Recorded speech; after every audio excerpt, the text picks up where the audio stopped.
كم مرة انقهر واكسر غراض البيت، وكم مرة غني وما يروح الشر، وامي تستفزني حتى صيرا زين وانا مشيب تقلش وقت تكبر. الوجه القاسي مو معناها ما محبوب، من كثر الفقد ما جاي اتاثر. الله، انا جفوف العظيمه الما مسلمه السيف، كفو، مو ابن الجفوف اللي بالغزل تخدر. عشت بمدن ما عندهم صباح الخير، الناس اللي بيها حتى ويا الجثث تسهر. الحبيبه اللي ما تضحي تقطع الشريان، حتى نقول هاي تحب رجلها اكثر. انا اللي ما عنده جرأة يعاتب الصحبان، ويشمر روحه من فوق القصر يقدر.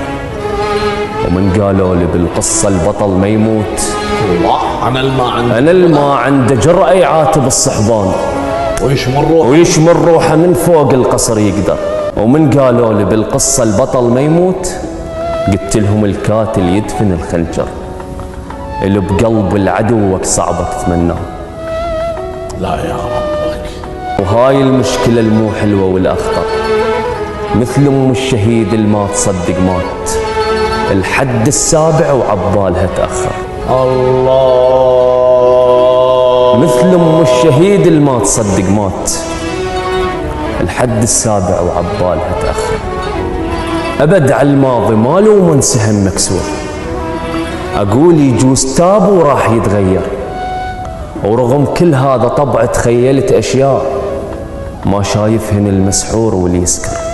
من كان المراهق يعزل الباكيت، وانا اكتب شعر مو حتى صير اشهر. مفكر من نموت الناس هيك تصيح، مات الفارس الاشعر. وبعدها منيت من ذيك القصيدة وياي، وش قد حاولت بس جاي اتذكر امنيتي بعد ما ندفن الميتين. صديق اندفن بس ليه السما خطر، الله، صديق اندفن بس ليه السما خطر. سلامتك.